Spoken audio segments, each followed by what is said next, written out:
Debate entre Tarcísio e Haddad. Campanha de Haddad diz que debate não furou a bolha.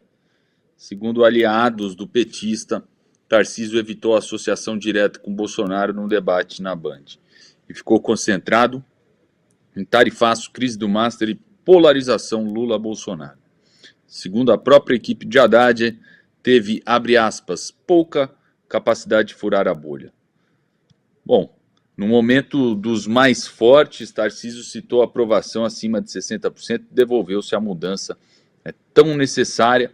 Por que não começar pelo governo federal? Vamos ao trecho do debate. Na sequência, os comentaristas trarão suas avaliações. É interessante que a gente tem um candidato aqui que está dizendo que está tudo errado, que nada funciona, que a educação não funciona. Ou seja, ele quer desconstruir tudo, ele quer implodir tudo, ele quer começar do zero. E esse é o grande risco que nós temos. Mas nós crescemos nos 3 ciclos, no Fundamental 1, no Fundamental 2 e no ensino médio. Crescemos na alfabetização na idade certa. A saúde não funciona, ele diz que tem problemas sérios, mas nós inauguramos 14 hospitais e a gente faz o dobro de cirurgia que a gente fazia. Nós criamos a tabela Suíça Paulista, um incentivo de gestão municipal que é muito contra gosto, ele falou que vai manter. Talvez ele não saiba exatamente o que ele significa. Nós temos o maior programa de investimento da história e ainda assim ele diz que está tudo ruim. E outro dia ele disse o seguinte, olha, nós precisamos de mudança em São Paulo, nós temos que mudar. Ora, nós temos um governo que tem mais de 60% de aprovação e nós estamos mantendo essa aprovação desde o início do mandato. E aí eu fico me perguntando e transpondo isso para Brasília. Lá a gente tem um governo que é mais rejeitado do que aprovado. Será que não tem que mudar em Brasília? Será que não está na hora da gente dar uma guinada? Essa é a pergunta que a gente precisa responder no dia de hoje. Muito bem, tá aí o trecho. Eu gostaria da avaliação do Consta. Vamos lá, Emilinho. Em primeiro lugar, deixa eu fazer uma pontuação aqui que o Tarcísio lidera em todas as pesquisas com uma chance boa de ser reeleito no primeiro turno. Mesmo assim, ele deu a cara a tapa e foi no debate. Eu, particularmente, acho feio candidato não aceitar participar de debate. Como o Paes escolheu no Rio de Janeiro, o Moro no Paraná, eu acho errado. Eu acho que tem que ter o debate, né? Agora, o Fernando Haddad, que não tem muita chance, ele tinha um grande intuito nesse debate: nacionalizar a discussão para servir de palanque para o Lula em São Paulo. Ele sabe que ele não vai vencer, né? Então, aliás, ele parece que nasceu para perder, né? Foi um dos piores prefeitos de São Paulo, conseguiu não ser reeleito, disputou a presidência porque o Lula estava preso e perdeu, né? E foi o melhor, aí sim, o melhor ministro não da educação foi um dos piores também, mas foi o melhor ministro de economia para o Paraguai, pelo amor de Deus, não para o Brasil, né? Ainda mais comparando com o Paulo Guedes, que veio antes. Então, o Haddad estava lá com esse papel ridículo dele mesmo, né? Tentar desgastar um pouquinho o Tarcísio e nacionalizar a discussão para ajudar o país no Estado, né? Não acho que ele conseguiu. Acho que entre mortos e feridos, né, foi uma coisa meio neutra, meio morta. Tarcísio poderia ter saído melhor. Acho que ele foi bem, por exemplo, quando o Haddad, tentando nacionalizar o debate, joga a casca de banana, né, se ele não teria vergonha do Bolsonaro, e ele vira e fala: eu tenho gratidão. Foi o Bolsonaro que me tornou ministro, me deu autonomia e, graças a isso, ele está lá, governando o maior estado da federação e com boas chances de ser reeleito logo no primeiro turno, né? E aí depois foi para a discussão mais técnica, apresentou números que o Haddad desconhecia e ficou nessa lenga-lenga, né? Então, não acho que o debate muda nada. Acho que o Tarcísio mostrou espírito público e senso de responsabilidade, né, e coragem de ir debater liderando da forma que ele está liderando as pesquisas. Parabéns, então, ao governador por isso. E o Haddad tentou fazer o que ele foi lá para fazer mesmo, falar de Lula e Bolsonaro o tempo todo. O governador Tarcísio evitou as principais cascas de banana nesse sentido, né? E, claro, também o Haddad tentou ali uma casquinha para ajudar as candidatas de esquerda, forasteiras em São Paulo, né? Simone Tebet e Marina Silva, para tentar conseguir o Senado, que é outra meta importante do PT em São Paulo, né? Então, de novo, não fede nem cheira esse debate.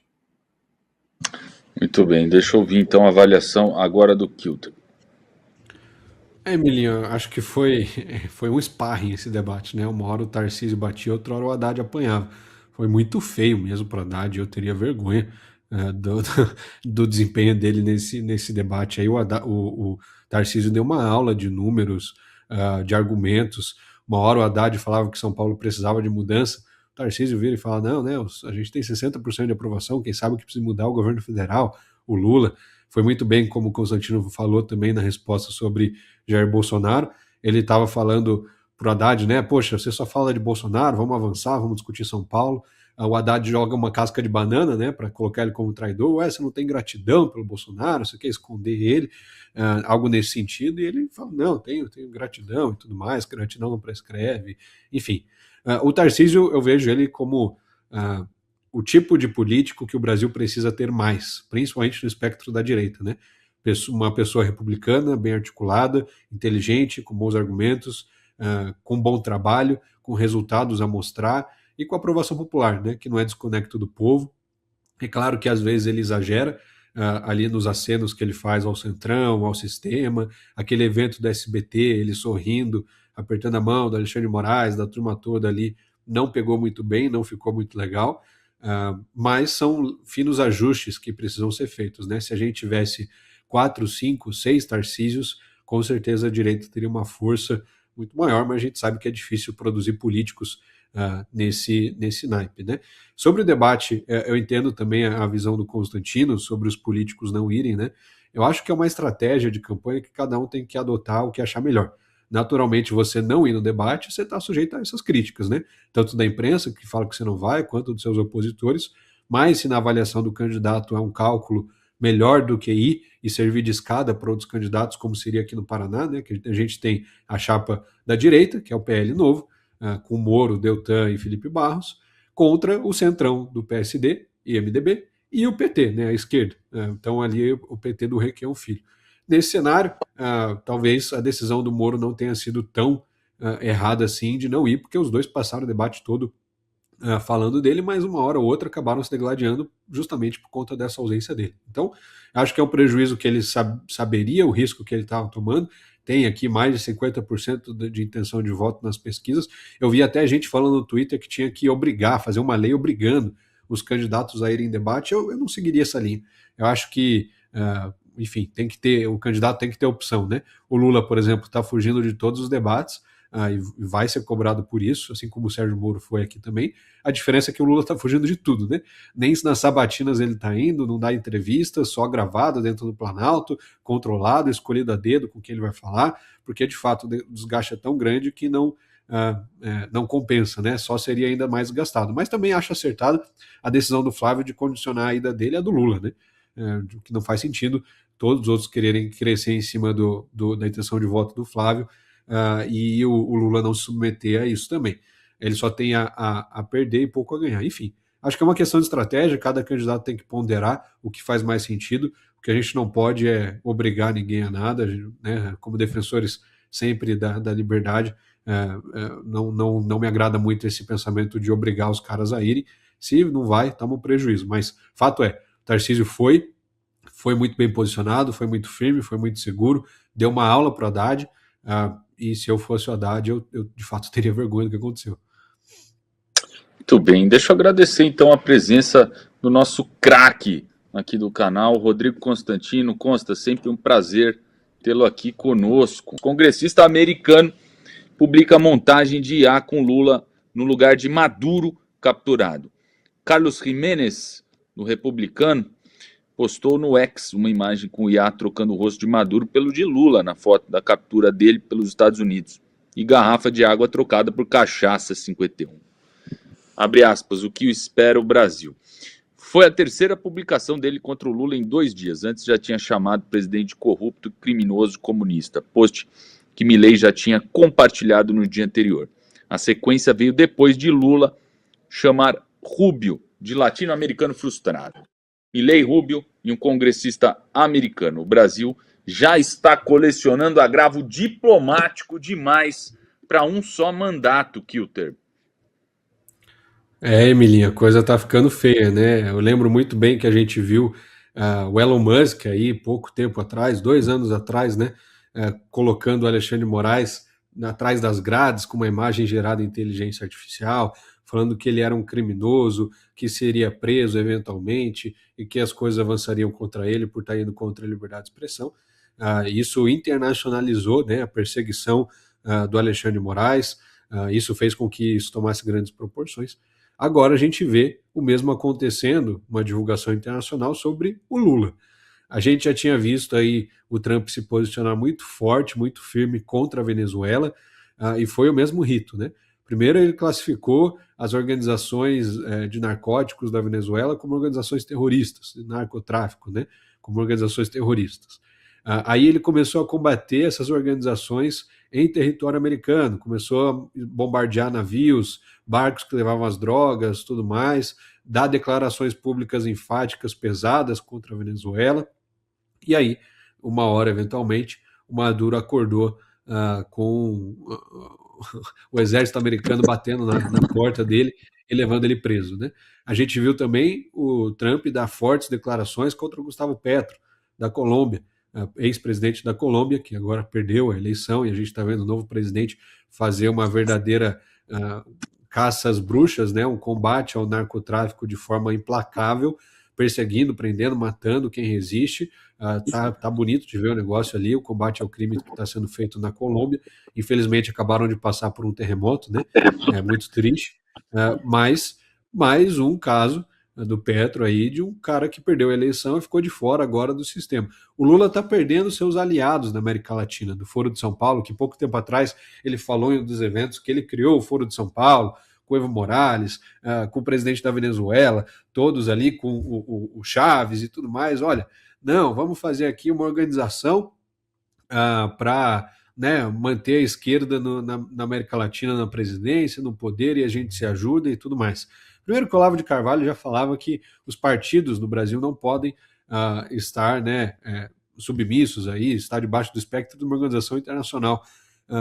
Nesse sentido, o PT está lá, né? Então vários outros partidos de esquerda que também estão violando aí isso, e já ninguém se preocupa quase com a lei de partidos no Brasil. Mas a gente vê, de fato, os aliados do Lula cada vez mais fracos. E agora, esse congressista americano, não sei se ele tem proximidade com o Eduardo Bolsonaro, com o Paulo Figueiredo, com o Alan dos Santos, essa turma, com o Ramage, essa turma brasileira que está lá nos Estados Unidos, fazendo essa intercolução, né, essa troca de ideias aí com o governo americano e os parlamentares americanos, mas fato é que desde o Evo Morales, outro que o Lula perdeu, um grande aliado, né? Então, assim, cada vez mais essa aliança da América Latina de esquerda, do Foro de São Paulo, vai enfraquecendo. O povo vai ficando velho, vai morrendo, vai sendo preso, vai perdendo a eleição, vai ficando fora do poder. E hoje, pela primeira vez, a gente está vendo uma onda de direita na América Latina que não se via há muito tempo. O Milei na Argentina, com um mandato que está indo muito bem. A gente viu agora na Colômbia, na Bolívia, no Peru, no Chile. Ou seja, está vindo de fato uma onda de direita, e se o Lula não se preparar, a coisa pode ficar feia. Eu não sei, o Emilinho, eu tendo a apostar contra a ideia de que o Trump invadiria, né, o território brasileiro para prender o Lula nesse sentido. Eu acho que seria sem precedentes, até porque o Brasil ainda é, né, em partes, uma democracia um pouco mais estável, muito mais estável do que a Venezuela, no sentido das instituições, apesar da gente saber que existe claramente um consórcio do Supremo com o governo Lula para ajudar de alguma forma, né, como a gente viu nas eleições de 2022, o Supremo, o TSE, constantemente perseguindo a direita, derrubaram o perfil do Nicolas, derrubaram o perfil do Marcelo Van Hatten, prenderam o Daniel Silveira, perseguiram, até hoje perseguem a direita. Eu acabei de ver aqui que o Gustavo Gaia está sem Twitter, não sei o que aconteceu, se alguém souber o motivo, mas o perfil dele no Twitter não está mais disponível. Então, assim, e fora, claro, as propagandas eleitorais todas que o TSE derrubou do Jair Bolsonaro na eleição de 22. A gente não vê uma normalidade democrática no Brasil, mas ainda assim não está no estado de coisas que a gente estava vendo na Venezuela, um domínio puro e completo do Maduro sobre todas as instituições, uma ditadura completa. A gente ainda tem, sim, um pouco de voz e meios de ação dos parlamentares de oposição, a gente ainda tem alguma representatividade, então eu acho que seria um rompante muito grande o Trump entrar com tropas aqui ou fazer qualquer ataque de inteligência nesse sentido. Duvido que ele faria, tá? A tendência, na verdade, é fortalecer o Lula. Se o Lula passa por um ataque ou qualquer ameaça dos Estados Unidos nesse sentido, ele reforça aquele discurso de soberania que ele já teve lá atrás e eleitoralmente ele sai mais forte. Fato é esse, não adianta. Vai pegar o público de centro que não gosta do Trump, que não gosta dos Estados Unidos, que é mais patriota em algum sentido, não no sentido patriota de direita, de bolsonarismo, mas de ter o mínimo apreço pelo Brasil contra os Estados Unidos, e o Lula pode acabar atraindo e gravitando esse eleitor indeciso, né? Então, eu acho uma aposta arriscada, espero que, enfim, não tome proporções boas para o PT, que isso não se torne uma história positiva para o Lula, mas não vou negar que seria muito bom ver o Lula atrás das grades novamente, viu, Emilinho? Espero aí, seja pelo caso da INSS, seja pelo caso do Master, seja pela Lava Jato, por qualquer crime que ele respondeu e foi condenado, mas o brasileiro ainda tem um gostinho de quero mais, né? De quero ver o Lula preso de novo, de quero ver a justiça acontecendo. Se isso vier através do Trump, quem sabe não seja tão ruim assim.